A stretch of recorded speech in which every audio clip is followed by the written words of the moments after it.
Hello friends, मैं हूं सन्मय प्रकाश और आप देख रहे हैं यूट्यूब चैनल सरकारी जॉब न्यूज़। और ये है फोर्थ वीक मई 2026 के इंपॉर्टेंट करंट अफेयर्स। तो पूरे सप्ताह के करंट अफेयर्स एक साथ आपको मिल रहे हैं इस वीडियो में। तो शुरू करते हैं दोस्तों। और सबसे पहले जो टॉपिक लेंगे वो है राजनीति के नाजुक फैसले, अदालत के इंपॉर्टेंट फैसले और जो महत्वपूर्ण उपलब्धियां हैं उन सबसे रिलेटेड। तो प्रश्न यहाँ पर होगा कि उल्लास कार्यक्रम के तहत देश का 5वां पूर्ण साक्षर राज्य कौन बन गया है? आंसर होगा सिक्किम। सिक्किम को आधिकारिक तौर पर ये अनाउंसमेंट की गई कब? अभी मई में, जब राष्ट्रपति द्रौपदी मुर्मू वहां पर गई थी। ठीक है, तो ये उपलब्धि हासिल करने वाला सिक्किम 5वां राज्य है। 4 और कौन से राज्य हैं तो वो भी याद रखना है आपको। पहला है मिजोरम, गोवा, फिर त्रिपुरा, हिमाचल प्रदेश, और अब बन गया है कौन सा राज्य? तो वो है सिक्किम। ठीक है, ये पूर्वोत्तर भारत का तीसरा राज्य है जो कि पूर्ण साक्षर राज्य का दर्जा मिला है। वैसे देश में ओवरऑल ये 5वां राज्य है। क्लियर होगी बात? तो एक तो इम्पॉर्टेंट बात, प्रश्न ये है कि यहाँ पर कि पूर्ण साक्षर राज्य मतलब कैसे दिया जाता है, क्या तरीका है? तो देखिए, जो पॉपुलेशन है उसमें अगर 95% जो लोग हैं वो पढ़ सकते हैं और लिख सकते हैं तो उसको पूर्ण साक्षर राज्य का दर्जा दे दिया जाता है। 95%, ओके, 95% या उससे ज़्यादा।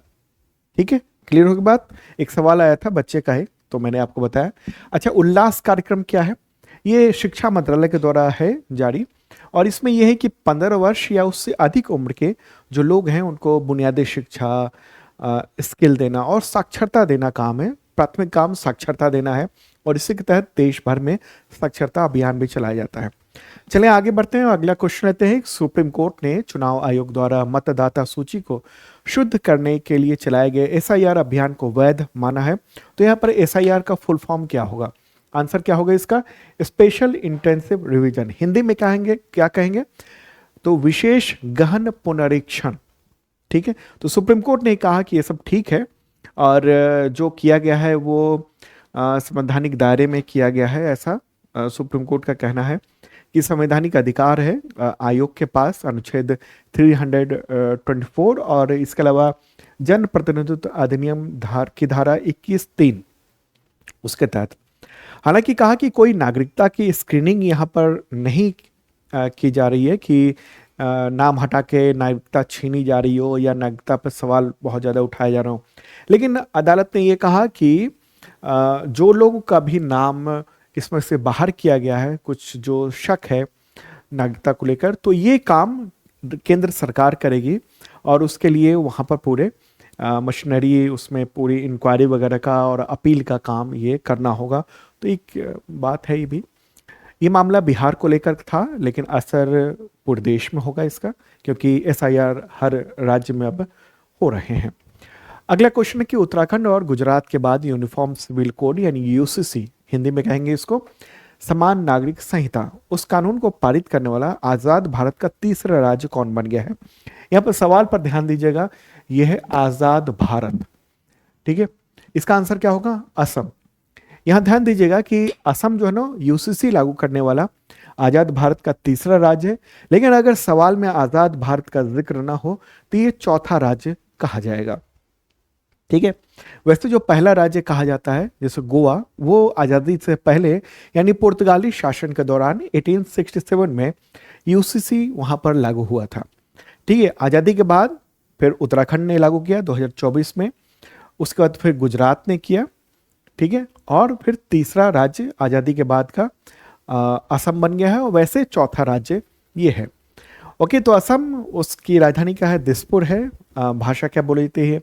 असमिया बोली जाती है। और मुख्यमंत्री कौन है इसके? हेमंत बिस्वा शर्मा। आगे बढ़ते हैं और अगला क्वेश्चन, लेकिन हाँ, यूसीसी की जो खासियत है वो देख लेते हैं। बहु विवाह पर रोक लगी हो गई है वहां पर। शादी और तलाक को उसका अनिवार्य रजिस्ट्रेशन कराना ये अनिवार्य कर दिया गया है। लिव इन में अगर रहना है तो उसका रजिस्ट्रेशन कराना अनिवार्य होगा। विरासत और संपत्ति के समान नियम होंगे, मतलब कि क्या होता है ना, पर्सनल लॉ अलग अलग होते हैं, मतलब अलग अलग धर्मों के, जैसे हिंदू का अलग पर्सनल लॉ होता है, मुस्लिम का अलग होता है, सिखों का अलग होता है, ईसाइयों का अलग होता है। लेकिन इस राज्य में अब सबके लिए एक ही कानून होगा, उत्तराधिकार से लेकर बाकी संपत्ति के नियम के सब कुछ। और एक और ख़ास बात यहाँ पर, अनुसूचित जनजाति यानी शेड्यूल्ड जो ट्राइब हैं उनको इस कानून से छूट दी गई है। क्लियर हो बात। अगला क्वेश्चन लेते हैं कि किस राज्य में त्रिस्तरीय पंचायती चुनाव में देरी के कारण प्रधानों को प्रशासक की जिम्मेदारी दे दी गई है। आंसर क्या होगा इसका? उत्तर प्रदेश। ओके, दरअसल हुआ यूं है कि प्रधानों के जो 5 साल का कार्यकाल है वो 26 मई को पूरा हो गया, लेकिन चुनाव नहीं हो पाया। क्यों नहीं हो पाया? दरअसल चुनाव के दौरान ओबीसी को आरक्षण देने के लिए कुछ सुप्रीम कोर्ट के निर्देश थे, उसके मुताबिक एक आयोग का गठन किया गया और उसके रिपोर्ट्स आएंगी तो इसमें 1 साल का वक्त लग जाएगा। इसलिए प्रधानों को कार्यकाल समाप्त होने के बावजूद 1 साल के लिए उनको एडमिनिस्ट्रेटर की जिम्मेदारी जो है ना वो दे दी गई है, ताकि व्यवस्था पंचायतों की वो चलती रहे। हालांकि इस पर कई सारी आपत्तियां आई हैं, मुकदमे भी हुए हैं अदालतों में। अगला क्वेश्चन अपॉइंटमेंट से रिलेटेड है, महत्वपूर्ण, लेकिन उससे पहले आपको बता दूं कि अगर आप करंट अफेयर्स की तैयारी करना चाहते हैं तो शार्प लर्निंग ऐप ज्वाइन कर सकते हैं, डाउनलोड कर सकते हैं। और ये जो वीडियो आप देख रहे हैं इसका पीडीएफ भी अवेलेबल है शार्प लर्निंग ऐप पर। जिन लोगों ने करंट अफेयर्स के बैच लिए हुए हैं वो डाउनलोड कर सकेंगे। तो एक बैच है बेसिक मेंबरशिप जो कि एसएससी टीचर, रेलवे, पुलिस इन सब लेवल का है। इसमें पीडीएफ, वीडियो, मॉक टेस्ट ये सब मिलता है, वीकली, मंथली, क्वार्टरली, ईयरली, पिछले 2 साल का, अगले 1 साल तक का, और इसका पीडीएफ भी मिल जाएगा। और एक है एडवांस बैच है, ये आईएसपीसीएस एडवांस्ड करंट अफेयर्स प्रोग्राम है।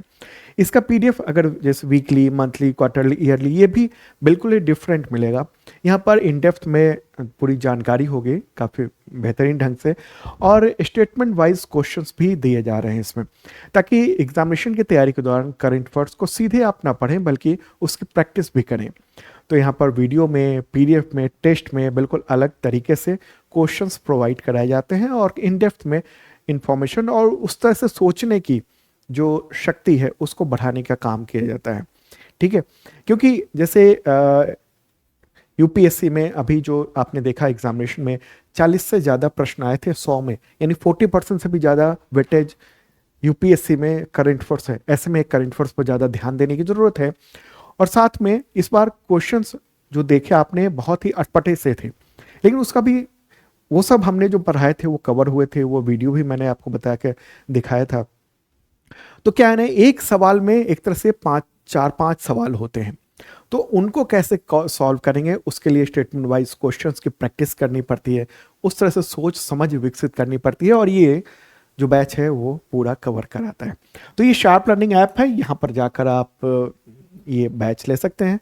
प्राइस बहुत मामूली है, जो तैयारी कराई जाती है उसके मुताबिक। अच्छा, ये जून से तैयारी, ये बैच शुरू हुआ है।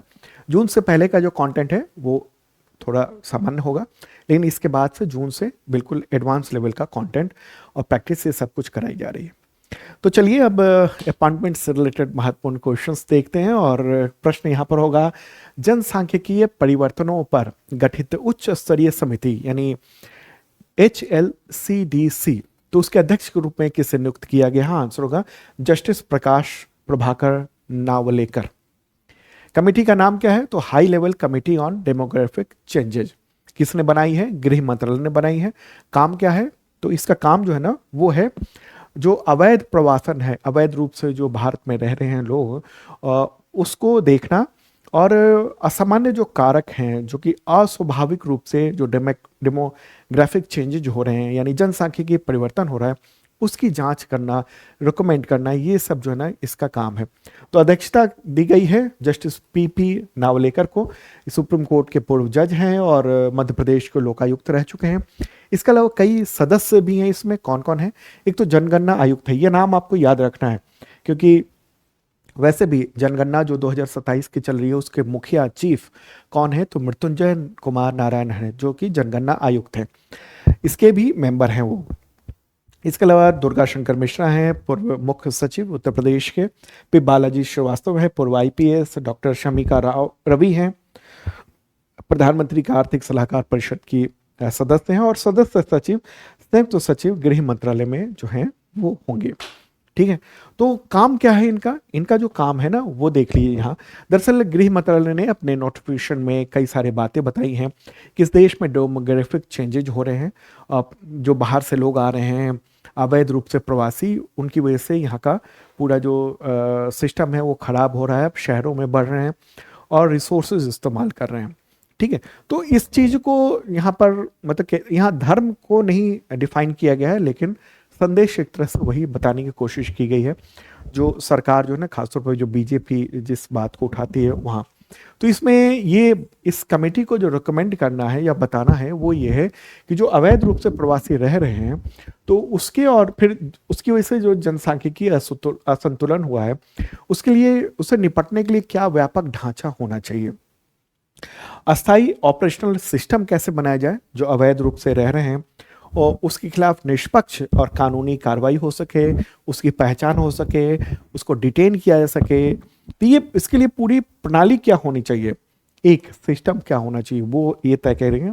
और जनसंख्या स्थिरीकरण, उसके लिए उचित उपायों की सिफारिश भी करेंगे। जैसे जनसंख्या डेमोग्राफिक चेंजेज का मतलब क्या हुआ, यहाँ पर कई सारी चेंजेज। एक तो विदेश से यानी बाहर के जो प्रवासी हैं वो भारत में आ रहे हैं, ऐसा सरकार का कहना है नोटिफिकेशन में। और दूसरी बात, जैसे कि आप उत्तराखंड देख लीजिए, अगर आप पहाड़ पे जाएंगे तो गांव के गांव उजाड़ दिखेंगे आपको। क्यों? वहाँ पर रहने का जो है ना, जीवन का जो लिविंग जो मतलब रहने की जो पूरी स्थिति है वो बड़ी कठिन है। ऐसे में वहाँ गांव के गांव खाली हो रहे हैं और शहरों की अब मैदान की ओर लोग आ रहे हैं। तो ये सब को भी कवर करना है इसमें। ठीक है, चलिए अब आगे बढ़ते हैं और डिफेंस से रिलेटेड महत्वपूर्ण क्वेश्चंस देखते हैं। रक्षा मंत्रालय द्वारा 5वीं पीढ़ी के स्टेल्थ लड़ाकू विमान यानी AMCA प्रोजेक्ट की इंफ्रास्ट्रक्चर की आधारशिला किस राज्य में रखी गई है? करीब 15,000 करोड़ से ज्यादा खर्चे होंगे। आंसर क्या होगा इसका? आंध्र प्रदेश। और आंध्र प्रदेश में कहां पर? जिले का नाम क्या है? श्री सत्य साई जिला। क्या नाम है? श्री सत्य साई जिला। और जिले में किस जगह पर? तो पुट्टुपर्थी नाम का एक जगह है वहीं पर। ठीक है, तो इसका शिलान्यास जो किया है राजनाथ सिंह जो रक्षा मंत्री हैं, और आंध्र प्रदेश के जो मुख्यमंत्री हैं N चंद्रबाबू नायडू, तो उन्होंने मई में इस मेगा प्रोजेक्ट की बुनियाद की आधारशिला रखी है। 15,803 करोड़ रुपए खर्च किए जाएंगे और इसके जरिए वहाँ पर मतलब एक इकोसिस्टम बनाया जाएगा जिससे अत्याधुनिक जो विमान है उसका निर्माण यहाँ पर हो सके। और इससे रिलेटेड अगला भी प्रश्न है, क्वेश्चन होगा कि कौन सी कंपनियां या कंसोर्टियम रक्षा मंत्रालय द्वारा 5वीं पीढ़ी के स्टेल्थ लड़ाकू विमान यानी AMCA उस प्रोजेक्ट के लिए प्रोटोटाइप डेवलपमेंट के लिए शॉर्टलिस्ट की गई है।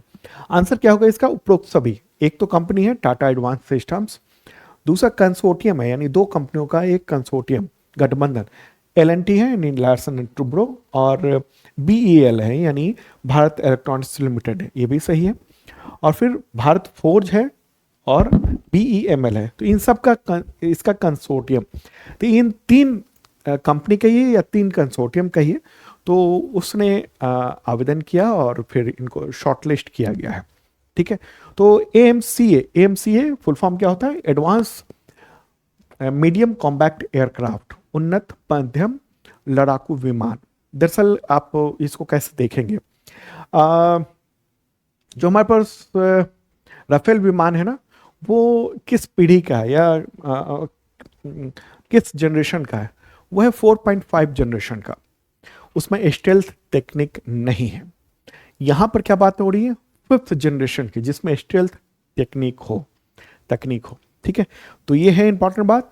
और अगर हम कहेंगे क्या होने जा रहा है, तो इन कंपनियों ये जो है इनसे 5 जो ना प्रोटोटाइप बनवाए जाएंगे चयनित कंपनियों से। मतलब अभी प्रोसेस आगे होगा, इसमें से हो सकता है कुछ छट भी जाए। और इस विमान में खासियत क्या होगी? स्टेल्थ होगा। जो मैंने स्टेल्थ के बारे में ना पिछले दिनों जो F-15 को गिराया था ईरान ने अमेरिका के F-15 को, तो मैंने काफ़ी डिटेल में बताया था और UPSC में तो खूब इससे क्वेश्चंस पूछे गए हैं स्टेल्थ को लेकर। तो वैसा ही स्टेल्थ ये विमान होगा, मतलब कि इस तरह से डिज़ाइन किया जाएगा दुश्मन के रडार से आसानी से ये बच जाए, पकड़ ना पाए। ठीक है, तो रडार में क्या होगा? इसमें कई सारी चीज़ें होती हैं। एक तो इसमें कोटिंग होती है इस तरीके से कि जो रडार की जो फ्रीक्वेंसी है, जो तरंगे हैं, वो इस सोख लेगा ये। इससे क्या रिटर्न नहीं हो पाएगा, तो रडार को पता ही नहीं चलेगा कि क्या है। ठीक है, उसे लगेगा कुछ छोटी चिड़िया वगैरह कुछ छोटी सी कुछ हैं। दूसरी बात क्या है कि इसका डिज़ाइन इस तरीके से किया जाता है कि अगर सोख नहीं पाए तो तरंगे जो है ना कहीं और डाइवर्ट हो जाए, तो इससे रिटर्न रडार को नहीं मिलेगा, तो इन्फॉर्मेशन ही नहीं मिलेगी उसको। तीसरी बात ये है कि इसके जो जैसे ये हथियार है ना, ये बंद हो जाते हैं पेट के अंदर। आमतौर पे जो दूसरे फाइटर जेट हैं जैसे राफेल है, तो उसमें बाहर दिखता है, तो वो सामने नजर आ जाता है और रडार पहचान जाता है। यहाँ पर पूरी पूरी एक पेट की तरफ बंद है और हथियार अंदर है। जब लॉन्च होना है तो खुला, लॉन्च हुआ फिर बंद हो गया। ओके जी, उसी तरीके से जैसे विमान में जो पहिए होते हैं उसके लैंडिंग लैंडिंग जो उसका पूरा लैंडिंग गियर होता है, जो कि जब लैंड कर रहा होता है उससे पहले आ जाता है, खुल जाता है, और फिर जब उड़ान भर जाता है फ्लाइट तो फिर अंदर चला जाता है। ठीक है, ऐसा ही कुछ इसमें करना है, तो ये स्टेल्थ है। दूसरा बात क्या है, सुपर क्रूज है, मतलब बिना अतिरिक्त ईंधन जलाए ये ध्वनि की गति से तेज उड़ान भर सकता है। और अगर मतलब इसमें ईंधन जल रहा है, चूंकि तेज चलना है, तो इसके लिए हीट सिग्नेचर ना छोड़े, इसके लिए उसके साथ ठंडी हवा भी जाए। तो इस तरह की चीज़ें हैं, साथ में अत्याधुनिक तकनीकें, रडार, ये सब इसमें लगाए जाएंगे। तो भारत अभी आगे बढ़ रहा है इसके लिए। ठीक है, तो महत्वपूर्ण बात ये है। चलिए अब आगे बढ़ते हैं दोस्तों, और अगला क्वेश्चन लेते हैं हम लोग। प्रश्न यहाँ पर होगा कि पूर्वोत्तर के किस राज्य की पुलिस को मई 2026 में राष्ट्रपति पुलिस ध्वज से सम्मानित किया गया? तो सिक्किम। 28 मई को राष्ट्रपति द्रौपदी मुर्मू ने ये सम्मान जो है ना वो दिया है। ठीक है, तो इस सम्मान के साथ ही 15वीं राज्य पुलिस बन गई है जिसको ये सम्मान दिया गया है। तो दोस्तों अब बढ़ते हैं आगे, और पसंद आ रहा हो तो एक लाइक बटन तो बनता है ना, और इस चैनल को सब्सक्राइब जरूर करें, यूट्यूब चैनल सरकारी जॉब न्यूज़ को। और शार्प लर्निंग ऐप पर देख रहे हैं तो बहुत अच्छी बात है, आप टेस्ट दीजिए इस करंट फोर्स का। और पीडीएफ तो है ही, दो तरह के पीडीएफ हैं अलग अलग, यूपीएससी के लिए अलग आता है, एसपीसीएस के लिए, और बेसिक मेंबरशिप बच्चों के लिए, उसके लिए वनडे एग्जाम के लिए अलग तरह के होते हैं। ठीक है, तो चलिए अब बढ़ते हैं आगे, और स्पोर्ट्स से रिलेटेड महत्वपूर्ण क्वेश्चंस वो देखते हैं। प्रश्न यहाँ पर है कि हॉकी इंडिया का जूनियर पुरुष टीम जो है ना उसके मुख्य कोच कौन बनाए गए हैं? नाम है इनका फ्रेडरिक सोएज। फ्रेडरिक, अच्छा इस पे टिक नहीं है, फ्रेडरिक सोएज नाम है इनका। तो इनको बनाया गया पुरुष जूनियर टीम का। अच्छा, इससे पहले पीआर श्रीजेश थे, उनकी जगह इन्होंने ली है। फीफा वर्ल्ड कप का मेजबान देश कौन है? तो उपभोग सभी है, कनाडा, मैक्सिको और यूएसए। ये 11 जून से 19 जुलाई तक ये है, और पहली बार 3 देशों को मेजबानी दी गई है।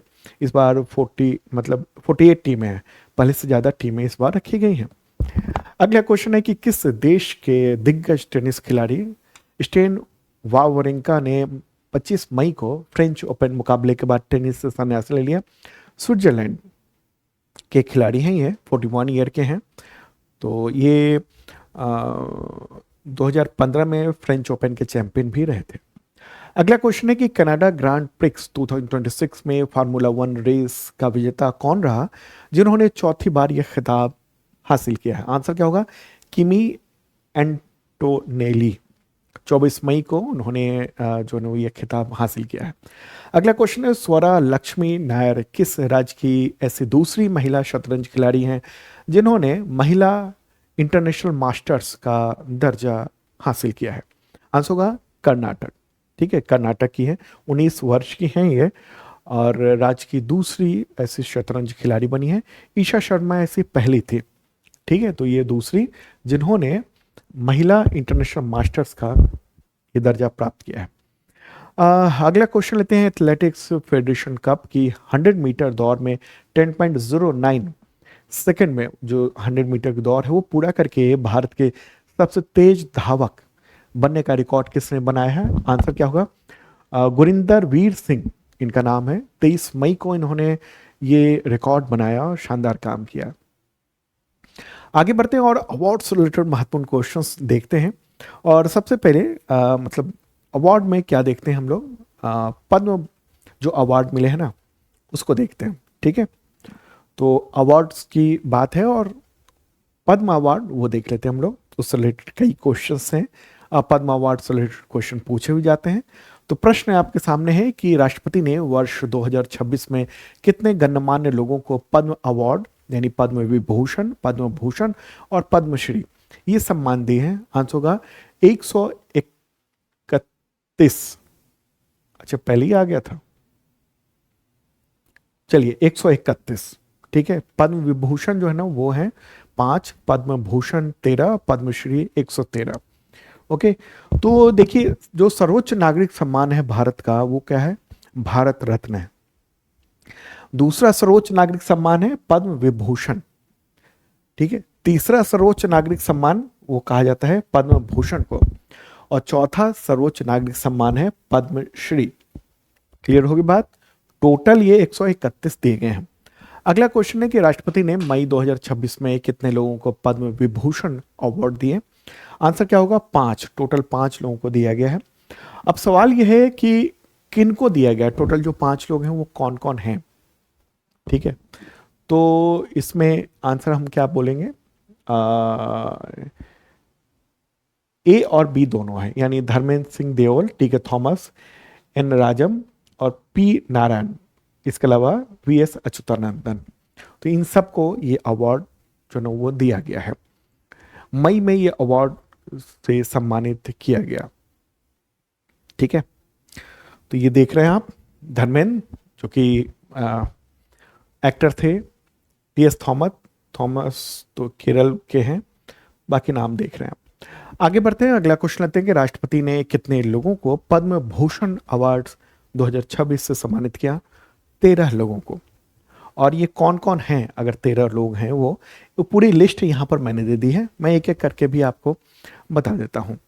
ठीक है, जैसे कि अलका याग्निक है कला के क्षेत्र में, जो फोटोग्राफ भी देख रहे हैं।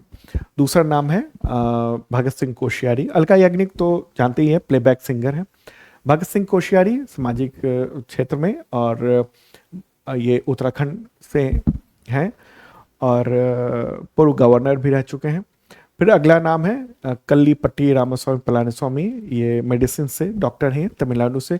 मामूटी जो काफ़ी पॉपुलर एक्टर हैं, उनको भी अवार्ड दिया गया कला के क्षेत्र में। नोरी दत्तात्रेय मेडिसिन के क्षेत्र में यूएसए से हैं। पीयूष पांडे जिनको एड गुरु भी कहा जाता है, ये रहा फोटोग्राफ इनका, तो इनको महाराष्ट्र से हैं।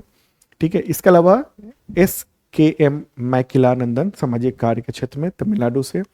शताब्धानी आर गणेश कला के क्षेत्र में कर्नाटक से। शुभू सोरेन जो कि महाराष्ट्र के पूर्व मुख्यमंत्री थे, तो उनको मरणोपरांत दिया गया। उदय कोटक जो कि उद्योगपति हैं, कोटक महिंद्रा बैंक की शुरुआत भी की थी, तो इनको ये दिया गया है, उद्योगपति हैं और कई पदों पर हैं।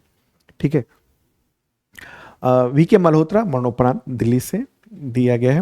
वेल्लापल्ली नटसन, इनको सार्वजनिक मामलों के क्षेत्र में केरल से। विजय अमृतराज ये टेनिस खिलाड़ी हैं, काफ़ी पॉपुलर हैं और यूएसए में आजकल रहते हैं। तो इन सबको पद्म भूषण सम्मान से सम्मानित किया गया है। इन जो दो है ना, पद्म विभूषण और पद्म भूषण, ये तो बिल्कुल याद रहने ही चाहिए। ठीक है, अब सवाल होगा पद्मश्री अवार्ड के बारे में कि कितने गणमान्य लोगों को ये अवार्ड दिया गया? 113 लोगों को दिया गया। ठीक है, टोटल ये सम्मान। ओके, तो ये कौन कौन है? पूरी लिस्ट जो है ना वो हमने काम किया है, कैटेगरी वाइज दिया है, जैसे कला के क्षेत्र में ये सारे नाम हैं। अब 113 को नाम याद रखना थोड़ा मुश्किल है, लेकिन फिर भी हमने इसको इस तरह से दिया है ताकि आप चीज़ों को ध्यान में कर सकें। जैसे कला के क्षेत्र में ये सारे के सारे नाम हो गए, आप PDF में पूरा देख लेना। फिर अगर हम देखेंगे सामाजिक कार्य के क्षेत्र में, तो ये सारे के सारे नाम हैं। ओके, कुछ चर्चित नाम आपको याद में रखने हैं। विज्ञान और इंजीनियरिंग के क्षेत्र में ये नाम है टोटल। मेडिसिन और यानी चिकित्सा के क्षेत्र में ये हैं। ओके, साहित्य और शिक्षा के क्षेत्र में ये पूरे नाम आप देख रहे हैं। ओके, साहित्य और शिक्षा, जैसे कि शशि शेखर वेम्पति, ये भी काफ़ी पॉपुलर नाम रहा है।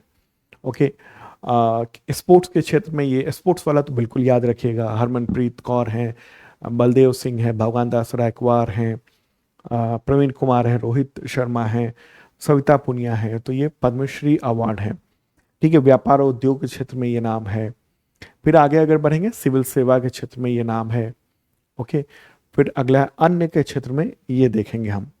अच्छा, जब ये देख लिया तो फिर एक काम ये करते हैं कि अब पद्म विभूषण, पद्म भूषण और पद्मश्री यानी सभी जो पद्म अवार्ड है इन सबको राज्यवार आपको बताते हैं, ताकि आप इन चीज़ों को समझ सके और याद करना थोड़ा बेहतर हो सके। तो जैसे पद्म अवार्ड सभी है राज्यवार, तो बिहार में देखेंगे तो 3 पद्मश्री अवार्ड दिए गए, मतलब टोटल पद्म में पद्मश्री ही दिया गया है भरत सिंह भारती, विश्व बंधु और गोपाल जी त्रिवेदी को। ठीक है, जैसे उत्तर प्रदेश है तो ये नाम जो है ना 11 है उत्तर प्रदेश के, उनमें एक पद्म विभूषण है एन राजम कला के क्षेत्र में, बाकी पद्मश्री अवार्ड ये दिए गए हैं। झारखंड से शिबू सोरेन है, राजस्थान से ये 3 नाम है, और शिबू सोरेन को पद्म भूषण मिला था। राजस्थान में 3 पद्मश्री अवार्ड जो है ना वो राजस्थान के लोगों को ये दिए गए हैं। इस तरह से हरियाणा में आप इस तरह से रख सकते हैं, पद्मश्री है कला में और फिर खेल में। मध्य प्रदेश में ये 4 नाम है और ये पद्मश्री ये नाम है। छत्तीसगढ़ का ये लिस्ट है, उत्तराखंड का ये लिस्ट है, ओके, फिर गुजरात का ये है। मतलब कहने का मतलब ये है कि और ये महाराष्ट्र का है जो कला के क्षेत्र में व्यापार वगैरह वगैरह सब है। और यहाँ पर पद्म विभूषण 1 है, पद्म भूषण 3 है, बाकी जो है ना पद्मश्री अवार्ड है। ठीक है, महाराष्ट्र से ये है, मतलब टोटल ये नाम हो गए, टोटल 15 है। तो ये देख सकते हैं आप। इस तरह से अलग अलग जो राज्य हैं वो देख लीजिए। अच्छा, राज्यवार देने का मतलब क्या हुआ, क्यों दिया मैंने, इससे एक तो याद रखना आसान हो जाता है। दूसरी बात ये है कि अगर 113 को नाम याद नहीं रख सकते हैं ना, क्योंकि बहुत कुछ है याद रखने को, तो अपने राज्य का तो याद रखिए ही, और जो महत्वपूर्ण जो चर्चित नाम है जैसे कला के क्षेत्र में है, चिकित्सा के क्षेत्र में, वो सब नाम आप याद रख सकते हैं। और स्टेट एसएससी में, स्टेट के जो एग्जामिनेशन होते हैं उसमें उस राज्य से जुड़े हुए व्यक्ति जिनको अवार्ड मिला है उससे क्वेश्चन अक्सर पूछे जाते हैं, इसलिए भी मैंने ये सब नाम दे दिए हैं। जो जिस राज्य के हैं वो तो याद रखें ही, इसके अलावा कला, स्पोर्ट्स, इन सब के क्षेत्र में अगर देखना चाहते हैं तो वो भी याद रखें। चलिए अब आगे बढ़ते हैं और अगला क्वेश्चन लेते हैं। किस भारतीय शांति सैनिक को संयुक्त राष्ट्र ने जेंडर एडवोकेट अवार्ड 2025 से सम्मानित किया? आंसर क्या होगा, मेजर अभिलाषा बराक। ये 2025 में ये ऐलान हुआ था, लेकिन 26 में ये अवार्ड से सम्मानित किया गया है। लेबनान में संयुक्त राष्ट्र शांति मिशन के दौरान महिलाओं और जो किशोरी हैं उन सब के लिए काम शानदार जो किया, इसके लिए उनको इस सम्मान से सम्मानित किया गया है। अब बात करते हैं अब ये साइंस एंड रिसर्च से रिलेटेड महत्वपूर्ण करंट अफेयर्स। क्वेश्चन होगा, वर्ष 2030 तक चंद्रमा पर मानव युक्त चंद्र मिशन भेजने का लक्ष्य रखने वाला भारत का पड़ोस देश कौन सा है? तो चीन है। ठीक है, इसी कड़ी में चीन ने अभी 24 मई को अपना एक अंतरिक्ष मतलब यान भेजा, और 1 साल की अवधि के लिए इसको भेजा है। ठीक है, अपना उसका जो अंतरिक्ष में जो उसका अपना स्पेस स्टेशन है उसका नाम है तियांगोंग। तो वहाँ पर भेजा है 3 को, और इनमें से एक जो है ना 1 साल तक रहेंगे। ठीक है, और चीन के अंतरिक्ष इतिहास में अब तक का सबसे लंबा मिशन होने जा रहा है। और ये सब इसी के लिए है कि जो चांद पर जाना है इन्होंने जो तय किया हुआ है कि 2030 तक चंद्रमा पर मनुष्य को पहुंचाना है, उसके लिए। और एक तरह से अमेरिका और चीन के बीच में ना मून रेस चल रहा है इस वक्त। ठीक है, जैसे नासा ने यानी अमेरिकी जो अंतरिक्ष एजेंसी है नासा, उसने 2028 तक चंद्रमा पर मानव भेजने का लक्ष्य रखा हुआ है, जबकि चीन ने 2030 का लक्ष्य रखा हुआ है। तो दोनों देश अभी चल रहे हैं कि हम भी भेजने को तैयार हैं। आगे बढ़ते हैं और महत्वपूर्ण लोगों के निधन से रिलेटेड क्वेश्चन लेते हैं। किस सभ्यता के इतिहास की विशेषज्ञ शिरीन रत्नागर का निधन हो गया 25 मई 2026 को? तो हड़प्पा सभ्यता की विशेषज्ञ थी। 25 मई को निधन हुआ इनका। कई सारी किताबें इन्होंने लिखी थी हड़प्पा सभ्यता पर। हड़प्पा सभ्यता जिसको सिंधु घाटी सभ्यता भी कहते हैं, उसी पर। अगला क्वेश्चन है कि उर्दू गजल के शहंशाह माने जाने वाले डॉक्टर बशीर बद्र का निधन हो गया 28 मई 2026 को। तो उन्हें कौन से सम्मान मिले थे? आंसर क्या होगा, पद्मश्री भी मिल चुका था, साहित्य अकादमी भी मिल चुका था, और सरस्वती सम्मान भी मिल चुका था, यानी उपरोक्त सभी। 91 ईयर के थे और डिमेंशिया बीमारी से ग्रस्त थे हाल के वर्षों में, और जिससे याददाश्त कमजोर होती चली गई थी इनको। तो 1999 में इनको पद्मश्री अवार्ड दिया गया था। उर्दू साहित्य में जो काम किया उसके लिए साहित्य अकादमी दिया गया था। और इनकी जो किताब थी उसके लिए सरस्वती सम्मान से भी सम्मानित किया जा चुका था। अगला क्वेश्चन है कि किस गेम्स में शूटिंग में भारत को पहला गोल्ड मेडल दिलाने वाले शूटर रणधीर सिंह का निधन हो गया 27 मई 2026 को? आंसर क्या होगा इसका? Asian games. 1978 में बैंकॉक एशियन गेम्स में ट्रैप शूटिंग इवेंट में गोल्ड मेडल इन्होंने जीता था। और शूटिंग में जो है ना वो एशियन गेम्स में पहला गोल्ड मेडल जीतने वाले यही व्यक्ति थे। ठीक है, तो उसके अलावा कई सारे मेडल उन्होंने जीते हुए थे। और खेल ही नहीं, जो स्पोर्ट्स का एडमिनिस्ट्रेशन है उसमें भी बहुत महत्वपूर्ण भूमिका निभाई थी। जैसे ओलंपिक काउंसिल ऑफ एशिया यानी ओसीए उसके 2024 में अध्यक्ष थे, हालांकि बाद में स्वास्थ्य कारणों से उन्होंने इस्तीफा दे दिया था। इंडियन ओलंपिक एसोसिएशन उसके सेक्रेटरी जनरल रह चुके थे। इंटरनेशनल ओलंपिक कमेटी के मेंबर भी रह चुके थे। अगला क्वेश्चन है कि महान संगीतकार सन्नी रोलिंस, उनका संबंध किस वाद्य यंत्र से था जिनका निधन हो गया 25 मई 2026 को? आंसर क्या होगा? ट्रम नहीं, टेनर सैक्सोफोन। टेनर सैक्सो, ये सैक्सोफोन जो होता है ना उसी के कई प्रकार होते हैं, उनमें से एक टेनर सैक्सोफोन कहेंगे हम। तो जैज म्यूजिक के को लेकर बहुत इनका नाम था। अमेरिका में जो न्यूयॉर्क शहर है उसमें हार्लेम एक जगह है, वहीं पर इनका जन्म हुआ था 1930 में। और उस वक्त हार्लेम जो है ना वो जैज म्यूजिक का एक बहुत बड़ा केंद्र माना जाता था। और फिर वहाँ से निकल के इन्होंने पूरी दुनिया में टेनर सैक्सोफोन के क्षेत्र में नाम डंका पीटा था। अब बात करते हैं योजना, राज्य केंद्र की जो स्कीम है उससे रिलेटेड। तो प्रश्न यहाँ पर है कि केंद्र सरकार ने राशन व्यवस्था यानी पीडीएस पब्लिक डिस्ट्रीब्यूशन सिस्टम, तो उसमें सुधार के लिए 25,530 करोड़ रुपए की जो सार्थक पीडीएस योजना को मंजूरी दी है। तो इसके तहत किन उन्नत तकनीकों का अनुप्रयोग शामिल है, मतलब किन जो लेटेस्ट टेक्नोलॉजी है उसका भी इसको इसमें शामिल किया गया है, उसका उपयोग किया जाएगा? इसमें से कई सारे ऑप्शन, इनमें से क्या आंसर होगा? तो ब्लॉकचेन, एआई, मशीन लर्निंग और एनएलपी। तो आर्थिक मामलों की जो केंद्रीय कैबिनेट की समिति है परमेश्वर नरेंद्र मोदी की अध्यक्षता में, उसी ने ये मंजूरी दी है। अगले 5 साल के लिए ये रकम जो है ना वो खर्च की जाएगी सुधार के लिए। ठीक है, तो मतलब ये है, कहने का लबुलवाब ये होगा कि पीडीएस व्यवस्था में जो कमियां हैं उसको पूरी तरह से खत्म करने की कोशिश सरकार ने तकनीक के माध्यम से करने की जो कोशिश कही फिर से वो की है। ठीक है, और इसमें दो ये है पूरी पूरी चीज।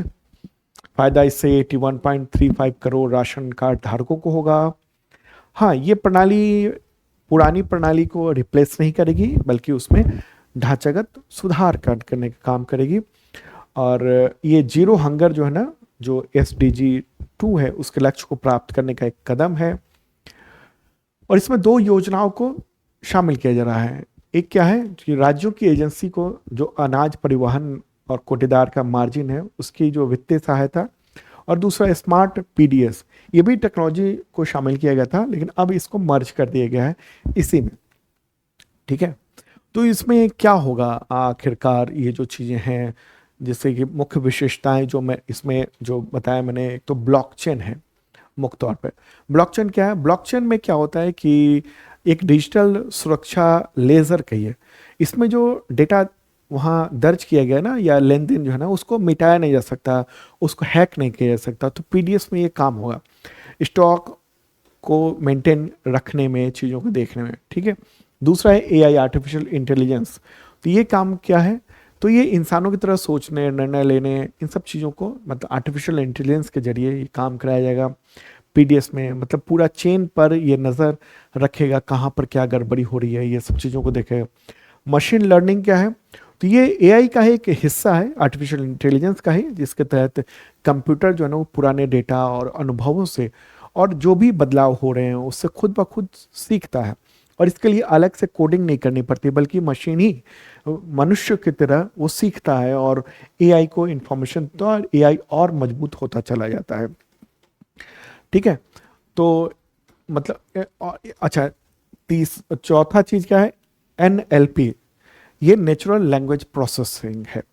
ये क्या होता है, तो कंप्यूटर जो है ना वो इंसानों की आम जो बोलचाल की भाषा जैसे हिंदी, इंग्लिश और क्षेत्रीय बोलियां हैं, उसको समझने, पढ़ने और उस पर प्रतिक्रिया देने योग्य बनाता है। इसकी मदद से क्या होगा, कोई भी गरीब, अनपढ़ नागरिक वो स्थानीय भाषा में बोलकर राशन की शिकायत दर्ज करा सकेगा, और ये जो सिस्टम है ना वो इस चीज को समझ सकेगा। ठीक है, तो ये जो मैंने बताया शॉर्ट में, ब्लॉकचेन, AI, मशीन लर्निंग और NLP, ये भी याद रखिएगा क्योंकि इससे रिलेटेड क्वेश्चन आते हैं। हमने UPSC या ISPCS वाले जो PDF है उसमें इस पर काफ़ी इन डेप्थ में इंफॉर्मेशन दी है, क्योंकि उससे रिलेटेड प्रश्न आ सकते हैं। बेसिक वाले में इसको शॉर्ट में बता दिया है मैंने, जितनी ज़रूरत थी। अब आगे बढ़ते हैं और इंटरनेशनल ऑर्गेनाइजेशन से रिलेटेड महत्वपूर्ण क्वेश्चंस देखते हैं। और दोस्तों, अगर आपने अब तक इस चैनल को यानी सरकारी जॉब न्यूज़ यूट्यूब चैनल को सब्सक्राइब नहीं किया है तो ज़रूर करिए। करंट फोर्स शानदार ढंग से तैयारी हो जाएगी आपकी। अगला जो क्वेश्चन है वो है 11वीं जो क्वाड विदेश मंत्रियों की मीटिंग है जो मई में हुई है, तो आयोजन मतलब कहाँ पर हुआ? न्यू दिल्ली में हुआ। और नई दिल्ली में कहाँ पर आयोजित किया गया? हैदराबाद हाउस में किया गया आयोजन। ठीक है, 11वीं क्वाड विदेश मंत्रियों की मीटिंग थी ये। जो 4 जो सदस्यीय देश हैं इसके, उनके विदेश मंत्री इसमें पार्टिसिपेट किया, जैसे ऑस्ट्रेलिया की विदेश मंत्री पेनी वोंग, अमेरिकी विदेश मंत्री ये मार्को रूबियो, भारत के विदेश मंत्री एस जयशंकर और जापान के विदेश मंत्री तोशी मित्सु मोटेगी। तो वो ये चारों के चारों ये यहाँ पर थे। क्वाड के बारे में आप जानते ही होंगे, ये 4 प्रमुख लोकतांत्रिक देशों यानी ये 4 जो देख रहे हैं, अमेरिका, जापान, भारत, ऑस्ट्रेलिया, इन सब का एक समूह है, एक पहल है इसको कहेंगे। दरअसल क्वाड मतलब 4, तो इसलिए इसका नाम क्वाड पड़ा हुआ है। शुरुआत तो 2007 में हुई थी, लेकिन 2017 में ये सक्रिय हुआ और मजबूत करने की कोशिश हुई। तो क्वाड में ना कई सारे फैसले भी हुए हैं महत्वपूर्ण, जो महत्वपूर्ण है एग्जामिनेशन के लिए भी और अंतर्राष्ट्रीय व्यवस्था में चेंजेस के लिए भी। तो वो देखते हैं। प्रश्न यहाँ पर है कि क्वाड देशों द्वारा समुद्री सुरक्षा को मजबूत करने के लिए शुरू की गई निगरानी पहल का नाम क्या है? क्या होगा इसका आंसर? इसका आंसर होगा IPMSC यानी Indo Pacific maritime surveillance collaboration. तो इस नई पहल के तहत ये होगा कि चारों देश जो है ना वो समुद्र में जो इमरजेंसी सिचुएशंस आते हैं तो वहाँ पर राहत काम के लिए आपस में ही सूचनाएं, डेटा साझा करेंगे और पूरी निगरानी होगा। फोकस होगा हिंद महासागर क्षेत्र पर, इंडियन ओशन रीजन पर, साथ में प्रशांत महासागर क्षेत्र पर भी नजर रखा जाएगा इसके जरिए। अगला क्वेश्चन है कि क्वाड देशों ने पैसिफिक आइलैंड फोरम के सभी देशों को डिजिटल रूप से सुरक्षित रखने के लिए किस नेटवर्क को बिछाने की प्रतिबद्धता जताई है? आंसर क्या होगा इसका? Under sea cable network. ठीक है, अंडर सी केबल नेटवर्क। तो ये फैसला हुआ मई में। अब यहाँ पर कई सारी चीजें यहाँ पर ध्यान दीजिएगा। एक तो पैसिफिक आइलैंड फोरम है और दूसरा अंडर सी केबल नेटवर्क है। ये दोनों क्या है? अंडर सी केबल नेटवर्क मतलब जो इंटरनेट जो हम इस्तेमाल करते हैं वो एक्चुअल में समुद्र के नीचे से आया हुआ है। ठीक है, आप जो मोबाइल फ़ोन इस्तेमाल करते हैं तो हम सोचते हैं, या इंटरनेट इस्तेमाल करते हैं हम सोचते हैं कि ये वायरलेस है। एक्चुअल में ये वायरलेस नहीं है। ये वायरलेस केबल आपके टावर तक है, जो आसपास में 1 आध किलोमीटर या हाफ किलोमीटर के रेंज में ही होगा। उसके बाद ये पूरा पूरा वायर्ड है और एक देश दूसरे देशों से जो कनेक्टेड है या एक कॉन्टिनेंट दूसरे कॉन्टिनेंट से जो कनेक्टेड है वो उस समुद्री केबल के जरिए कनेक्टेड है। ठीक है, जैसे आप जो ये वीडियो देख रहे हैं इसका सर्वर अमेरिका में हो सकता है और इतनी तेज़ी से ये लाइटनिंग फास्ट स्पीड में ये ट्रैवल करता है डेटा कि हमें उसका पता नहीं चलता है कि इतनी दूर का डेटा हम देख रहे हैं। ठीक है, एक तो ये बात समझ गए आप। दूसरी बात क्या है? ये पैसिफिक आइलैंड फोरम, अभी इसके बारे में भी हम चीज़ों को समझते हैं। तो इसको मैप के जरिए देखेंगे तो बेहतर ढंग से समझ पाएंगे। प्यारा भारत है अपना, और ये इधर का आप देखेंगे ये जो है ना प्रशांत महासागर क्षेत्र है। ठीक है, और ये इसी प्रशांत महासागर क्षेत्र में जो द्वीपों का एक सरकारी क्षेत्रीय संगठन है। ठीक है, और ये इस इलाके में जो द्वीप है ना उन सब का एक संगठन है। 18 देश हैं इसमें अगर इस तरह से देखें, और मुख्यालय इसका सुवा फिजी में है। ठीक है, तो 3 भौगोलिक क्षेत्रों में बांटा हुआ है इसको। एक है मेलानेशिया है, फिर एक है माइक्रोनेशिया है, इधर वाला हिस्सा जो है वो, ओके, एक पॉलिनेशिया है इधर वाला हिस्सा, ठीक है। तो ये पूरा का पूरा ये अलग अलग जो क्षेत्र आप देख रहे हैं, ये 3 भागों में इसको बांटा हुआ है। ये जो तमाम द्वीपीय देश हैं इन सब का संगठन है जिसको हम कहते हैं पैसिफिक आइलैंड फोरम। और भारत और जो क्वाड देश है ना, वो इस क्षेत्र को मजबूत करना चाहते हैं। क्यों? क्योंकि ये अगर आप देखेंगे ना यहाँ से, तो पैसिफिक क्षेत्र में जो रूट है ना अमेरिका या उत्तरी दक्षिण अमेरिका से आने का, वो एक तरह से यहाँ चौराहा है, मतलब यहीं से टच होकर जाते हैं, ठीक है। मतलब जो भी जहाज हैं वो सब क्या है ना, सीधे समंदर में ऐसे ही नहीं चलता रहता है, मतलब लगातार वो एक द्वीप से दूसरे द्वीप, दूसरे द्वीप से तीसरे द्वीप, वो उस तरफ से होकर चलते हैं। व्यापार भी ऐसे ही होता है। तो ये सब क्षेत्र पर चीन की नज़र है, और चीन की नज़र से बचाने के लिए या चीन का प्रभाव यहाँ पर ज़्यादा ना हो पाए, इसके लिए क्वाड देश हैं, अमेरिका, भारत, ऑस्ट्रेलिया, जापान, ये सब यहाँ के इंफ्रास्ट्रक्चर को मजबूत कर रहा है ताकि वो डिपेंडेंट चीन पर ना हो सके, बल्कि इन देशों पर रह सकें और स्वतंत्र रूप से अपना काम कर सकें। चलिए आगे बढ़ते हैं। अगला क्वेश्चन थोड़ा लंबा हो रहा है ये वीडियो, लेकिन समझने के लिए ज़रूरी था। क्वेश्चन यहाँ पर होगा कि क्वाड देशों के द्वारा शुरू की गई एआई इंगेज पहल का संबंध किस मुख्य रूप से किस क्षेत्र से है? तो वो इंगेज से समझिएगा मत कि आप कुछ टेक्नोलॉजी की बात कर रहे हैं, ठीक है। इसमें जो इसका फुल फॉर्म जो है ना, वो है आधुनिक एग्रीकल्चर, कृषि से रिलेटेड है, यानी मॉडर्न एग्रीकल्चर से रिलेटेड है। जो एआई इंगेज है ना, उसका जो पूरा नाम है वो आप देखिए, advancing innovation for empowering next gen agriculture. इस पहल में आर्टिफिशियल इंटेलिजेंस, रोबोटिक्स, इन सब का उपयोग करके किसानों को बेहतर उपज, खाद्य सुरक्षा, ये सब के लिए किया जाएगा। और इसके तहत जो ना 6 इंटरनेशनल रिसर्च प्रोजेक्ट भी आएंगे। $6 मिलियन से अधिक की रकम के पुरस्कार की भी घोषणा इसके लिए की गई है। अगला क्वेश्चन है कि quad ports of the future partnership के तहत किस देश में बंदरगाह इंफ्रास्ट्रक्चर को मजबूत करने के लिए पायलट प्रोजेक्ट की योजना बनी है? तो फिजी में, ठीक है, फिजी में। और ये उद्देश्य ये है कि इंडो पैसिफिक क्षेत्र में जो समुद्री जो कॉरिडोर्स हैं वहाँ पर व्यापार बढ़े और चीन के प्रभाव को वहाँ पर कम किया जा सके। एक बार फिर से मैं मैप वहीं पर लेके चलता हूँ। प्यारा भारत है और इधर प्रशांत महासागर क्षेत्र में हम चलते हैं। और प्रशांत महासागर क्षेत्र में जो फिजी है ना, वो इस लोकेशन पे स्थित है। ये वाला जो है ना, वो है फिजी, ओके।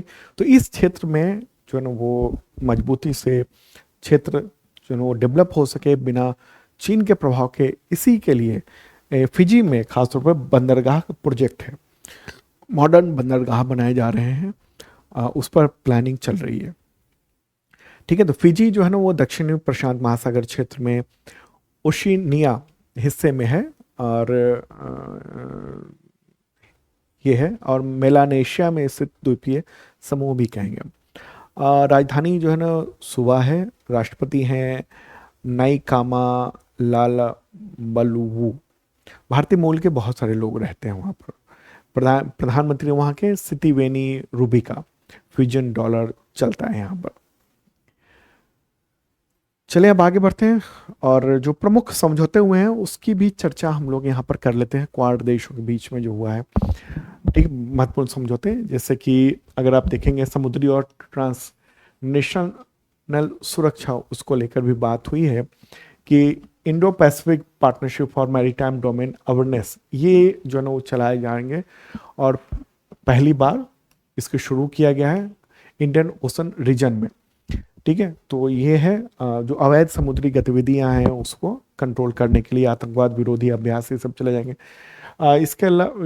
इसके अलावा अगर हम कहेंगे आर्थिक समृद्धि और ऊर्जा सुरक्षा को लेकर, ये है कि जैसे मैंने पहले बताया कि फिजी में पोर्ट डेवलपमेंट होगा। क्रिटिकल मिनरल्स फ्रेमवर्क भी तैयार किया गया है ताकि ये जो चारों देश हैं वो जो क्रिटिकल मिनरल्स हैं यानी रेयर अर्थ मेटल्स हैं उन सब पर काम कर सकें, ठीक है। अंडर सी केबल की बात हो रही है। आगे बढ़ें अगर हम, तो महत्वपूर्ण उभरती हुई प्रौद्योगिकियाँ जैसे पलाऊ में 5G और उसके भविष्य में 6G का रोड मैप, पलाऊ भी उधर ही की ओर है, जो प्रशांत महासागर क्षेत्र है उन सब में AI इंगेज है, ये चीज़ें हैं। अगर आगे बढ़ेंगे और मानवीय सहायता और राहत इस क्षेत्र में भी काम होगा, तमाम देश मिलकर काम करेंगे। ठीक है, अब एक और प्रश्न यहाँ पर, महत्वपूर्ण प्रश्न जो देख लीजिए आप। ठीक है, प्रश्न यहाँ पर आपके सामने है, क्या है क्वेश्चन कि क्वाड, भारत ने जो है ना क्वाड कि किस देश के साथ क्रिटिकल मिनरल और रेयर अर्थ मेटल खनन, प्रोसेसिंग, आपूर्ति सुरक्षा फ्रेमवर्क पर सिग्नेचर किया है? आंसर क्या होगा? USA के साथ हुआ है। और यही है इसका उद्देश्य कि जो महत्वपूर्ण खनिज हैं या रेयर अर्थ मेटल से, जो 17 रेयर अर्थ मेटल जो भारत ने कैटेगरी बनाया हुआ है 17 की, तो उसकी रिसाइकलिंग हो, प्रोसेसिंग हो, सप्लाई चेन, ये सब बेहतर ढंग से बना रहे हैं। इसके बारे में मैंने कई बार बताया हुआ है और इस बार UPSC के एग्जामिनेशन में इस पर प्रश्न आए थे। ठीक है, तो ये है सप्लाई चेन वगैरह, मतलब ये है कि जैसे चीन जो धमकी देता है ना, और कई बार रेयर अर्थ मेटल्स को वो लगाम भी लगाता है कि बाहर कोई नहीं ले पाए, या उसी की शर्तों पर रेयर अर्थ मेटल कोई देश खरीदे। तो रेयर अर्थ मेटल जो ना चीन में सबसे ज़्यादा है, मतलब अभी तक 60% से ज़्यादा माना जाता है। दुनिया के कई देशों में भी है, लेकिन क्या है ना कि उसको प्रोसेसिंग, उसकी पहचान, उसको ढूंढने का काम पूरा नहीं हुआ है। ठीक है, तो ये है, तो इस पर एक तरह से चीन के जो दादागिरी है उसके सामने, मतलब एक क्लब जो है ना वो, या क्वाड जो है ना वो काम करे। ठीक है, तो रेयर अर्थ मेटल क्या है? 17 तत्वों का समूह है। इसका 65% उत्पादन चीन में होता है, लेकिन वैश्विक स्तर पर उसका जो नियंत्रण है 90% तक है। ठीक है, उसके बाद फिर अमेरिका, ऑस्ट्रेलिया, इन सब देशों में रेयर अर्थ मेटल पाए जाते हैं। भारत में भी पाए गए हैं रेयर अर्थ मेटल, जैसे जम्मू कश्मीर में और भी कई सारे इलाकों में, लेकिन अभी तक हम ढूंढ नहीं पाए, हमारे पास टेक्नोलॉजी नहीं है कि हम उसको रिफाइन कर सकें। ठीक है, रेयर अर्थ मेटल को यूज़ कर सकें। तो हम धीरे धीरे टेक्नोलॉजी ले रहे हैं अलग अलग देशों के साथ, जैसे कि क्वाड के साथ ये हुआ, फिर हमारा नॉर्वे और फिनलैंड, इन सब देशों के साथ भी टेक्नोलॉजी को लेकर चीज़ें हुई थी। अच्छा, दुर्लभ अर्थ मेटल्स जो है ना वो ये सब है, पूरी लिस्ट मैंने यहाँ पर दे दी है, जिससे कि ये सब ध्यान रखिएगा, क्योंकि एग्जामिनेशन में आजकल खूब क्वेश्चंस आ रहे हैं। ठीक है, क्वेश्चन भी था उसमें कि रेयर अर्थ मेटल जो है कितने हैं, या मात्र 10 हैं या 12 हैं, ऐसे टोटल 17 होते हैं। जैसे महत्वपूर्ण क्या है, ये एक है गेट डोलियम, ये MRI मशीन, परमाणु रिएक्टर, इन सब में काम आता है। सेरेमियम है जो कि परमाणु रिएक्टर को कंट्रोल करने में काम आता है। हाई लेवल का जो मैग्नेट है उसको इलेक्ट्रिक मोटर, हड्डी के कैंसर, इन सब में इलाज में काम आता है। ल्यूटेशियम है जो कि पेट स्कैन, जो कि कैंसर डिटेक्शन का काम करता है, उसमें डीजल के उत्पादन, कैंसर कोशिकाओं को खत्म करने में महत्वपूर्ण काम आता है। टर्बियम है जो कि फ्लोरेंस लाइट है, LED, इन सब में इस्तेमाल होता है। स्कैंडियम है जो कि एरोस्पेस, जो वायुयान के पुर्जे हैं, स्पोर्ट्स जो उपकरण है, LED है, सेमीकंडक्टर, इन सब में काम आता है। स्कैंडियम है एरोस्पेस में, वहाँ पर काम आता है। लैंथेनम है जो camera, telescope, lens, hybrid car battery, इन सब में इस्तेमाल होता है।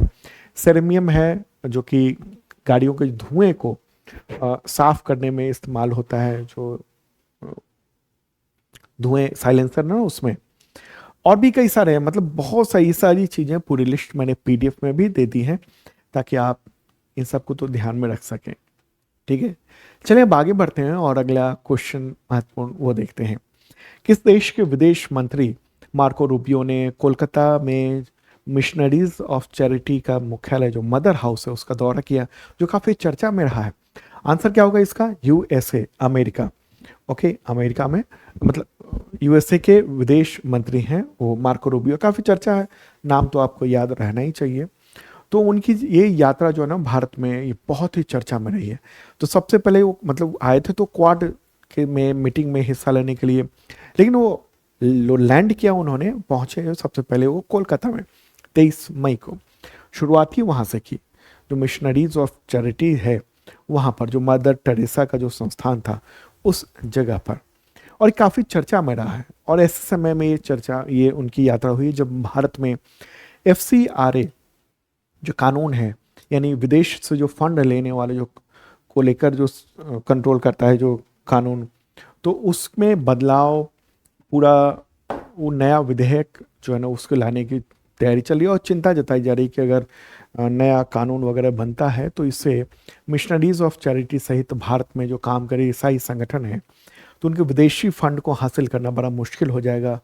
तो ये सब चीज़ें हैं, इसलिए काफ़ी चर्चा में रहा है। अगला क्वेश्चन है कि इंटरनेशनल बिग कैट अलायंस यानी IBC का नया सदस्य मई 2026 में कौन बना? सऊदी अरब बना है अभी। ठीक है, तो ये है इंटरनेशनल बिग कैट अलायंस। उसमें इन जो बड़ी बिल्लियां हैं, बिग कैट्स हैं, तो उसके संरक्षण की बात है। बाघ, शेर, तेंदुआ, हिम तेंदुआ, चीता, जगुआर, प्यूमा, इन सबको लेकर आगे बढ़ते हैं और अब विदेश से रिलेटेड महत्वपूर्ण क्वेश्चंस देखते हैं। तो वीडियो लंबा हो रहा है।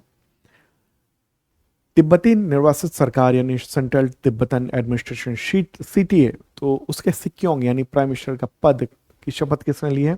तो पेनपा त्सेरिंग ने ली है। ठीक है, ये जो तिब्बत है, जो चाइना जिस पर कंट्रोल करता है, तो वहाँ की निर्वासित सरकार है। और ये सरकार कहाँ से संचालित होती है? तो यहाँ पर हिमाचल प्रदेश धर्मशाला है, वहाँ से ये सरकार संचालित होती है। तो शपथ ग्रहण समारोह हिमाचल प्रदेश में ही हुआ, धर्मशाला में। और इस दौरान जो तिब्बती आध्यात्मिक गुरु हैं दलाई लामा, वो भी मौजूद थे। ठीक है, हालांकि चीन जो है ना इसको अवैध मानता है। अगला क्वेश्चन है कि लोन के बोझ में फंसे सेनेगल के राष्ट्रपति ने उस्मान सोंको को बर्खास्त करके नया प्राइम मिनिस्टर किसको नियुक्त किया है?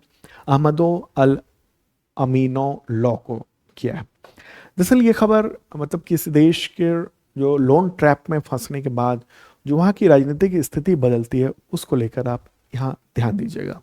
ठीक है, तो ये है सेनेगल। अगर हम देखें मैप के जरिए, सेनेगल जो है ना वो अफ्रीका में है, और उसको देखते हैं, ये अफ्रीका है। और इसके जो उत्तरी हिस्से के इस तरफ, ठीक है, यानी पश्चिमी हिस्से, उत्तरी पश्चिमी हिस्से में ये जो देश है वो है। इसकी राजधानी है डकार। राष्ट्रपति हैं बिस्सिरौ डियो माए फाए। प्राइम मिनिस्टर नए बन गए हैं अहमदो अल अमी नो लो। ठीक है, आगे बढ़ते हैं। अब्राहम एकॉर्ड्स किसके बीच संबंधों को लेकर है, जिसकी चर्चा ईरान शांति वार्ता के बीच में ट्रंप ने की? तो इजराइल और अरब या मुस्लिम देशों के बीच का है। दरअसल ये शांति वार्ता चल रही थी, उस दौरान इन्होंने कह दिया कि मेरी एक शर्त है नहीं, और नई शर्त यह है कि अब्राहम एकॉर्ड्स पर तमाम देश साइन करें। ठीक है, तो तमाम मुस्लिम और अरब देशों से कहा। अब्राहम एकॉर्ड्स के जरिए ना इजराइल को मान्यता देने की बात है यहाँ पर। अब्राहम एकॉर्ड्स क्या है, एक बार मैप के जरिए देखते हैं। प्यारा भारत है अपना, और ये पश्चिम एशिया है जिसको मिडिल ईस्ट कहते हैं, अमेरिका यूरोप के लोग। तो ये यहाँ पर ये जो ये ग्रीन देख रहे हैं ना, ये है इजराइल। इजराइल को यहाँ के बहुत सारे देशों ने मान्यता नहीं दी हुई है। ठीक है, पहली बार अब्राहम एकॉर्ड्स की जो शुरुआत हुई थी वो ट्रंप के पहले शासनकाल के दौरान 2020 में की गई थी। और इसमें UAE और बहरीन और मोरक्को, इन 3 देशों ने सिग्नेचर किया था। कुछ और देश थे जो बाहर थे लेकिन समर्थन कर रहे थे। अब अमेरिका ये कह रहा है कि भाई सऊदी अरब, इराक, ईरान, बाकी जो तमाम देश हैं ना, ये अब्राहम एकॉर्ड्स के जरिए इसराइल को मान्यता दें। ठीक है, लेकिन इस पर विवाद हो गया, और जो मीडिएटर है पाकिस्तान, ईरान और अमेरिका के बीच में युद्ध को लेकर, तो उसी ने खासतौर पर विरोध कर दिया कि ये सब फालतू बातें नहीं की जाएंगी। ठीक है, चूंकि अब्राहम एकॉर्ड चर्चा में रहा इसलिए ये खबर भी आ जाती है। अगला क्वेश्चन है कि किस देश में भारतवंशी मां बेटे परवीन रानी और तुषार ने अलग अलग क्षेत्रीय परिषदों का मेयर चुनाव जीत लिया? मतलब मां बेटे दोनों मेयर बन गए हैं अलग अलग जगहों पर। आंसर होगा ब्रिटेन में। ठीक है, तो ब्रिटेन की राजनीति में इतिहास एक तरह से रचा गया है, और इन दोनों ने ये किया है, मां बेटे ने। और मूल रूप से ये रोहतक के रहने वाले हैं। ठीक है। ये परवीन रानी और तुषार जो है ना वो। अब इस वीडियो के आखिरी हिस्से में आ चुके हैं, दिवस से रिलेटेड महत्वपूर्ण क्वेश्चंस देखते हैं।